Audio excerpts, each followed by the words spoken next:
રાજુભાઈ બોલો ને. હા મેં કીધું આપણે અહીંયા તુષાર બોલું છું. હા આ દારિયાવાળી સીટ નું. હા હા બોલ બોલ. ઓલા રીબડા વાળા મારા બેટા પ્રેશર કરે બધા એને ઘરે જઈએ. હા એટલે ઈ એમ કે હાલો અમે ઘરે જઈએ. મેં કીધું અમે જીગીતા બેન અમારી બે એને કરવાડીને લઈને વયા ગયા હે. હા અને અમને અહીંયા ફાર્મ હાઉસ એકલા મૂક્યા. અમે કરવાડી વગરના આટા મારી. તમે ફોન બંધ કરી દો ને, ભલે પ્રેશર બીજું કાંઈ નહીં કરે. તમે સમજો, ખાલી સમજાવવાનું કરીએ, મારી નાખવાનું ન કરે.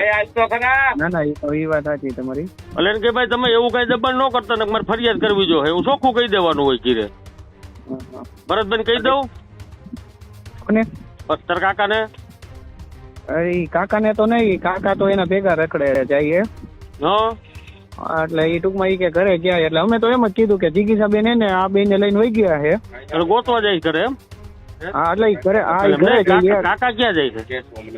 કાકા અહીંયા ઘરે છે. જે ઓલો અનુભવ માણા છે ને અજયભાઈ કરી છે. હા એટલે ઈ બે ઈ કે હાલો રાજકોટ જવું એની ઘરે, તુષાર ની ઘરે. હા ભલે ને જાય. આટો મારી વી આવશે, શું કરશે અહીંયા? ત્યાં શું કરશે આટો મારી? એટલે અમે તો એમ જ કીધું. જોવો અટાણે જે દબાણ છે ને, સાંભળો, હા હા એ તમને ફોહલાવાનું છે. તમને તુકારો લાફો નહીં મારી શકે.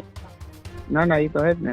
બરોબર છે ને? લાફો તુકારો કાંઈ કરે ને, હા હા અને તું મને ફોન કરજે, હું બેન ને ફોન કરી, એક જ મિનિટમાં અહીંયા ગાડી નીલીપ્રાય ની આવશે. હા હા તો એટલે હું બેન ને વાત કરી દઉં. હા ભલે વાંધો નહીં ચાલો. હો એ હા નકર આપણે ન્યાયને કહી દો રીબડા વાળાને કે તમારે ક્યાં આમાં કઈ આટું જવાનું છે. પણ હવે બધાને ઉપડી જ છે અટાણે. તમે સમજો ગયા આપણે જે વિચારતા હતા ને, હા હા અને બેન આપણને જે કહેતા હતા ને સાચું પડ્યું. ચૂંટણી આવે ને તે બધા એક ને એક જ હોય. હા હા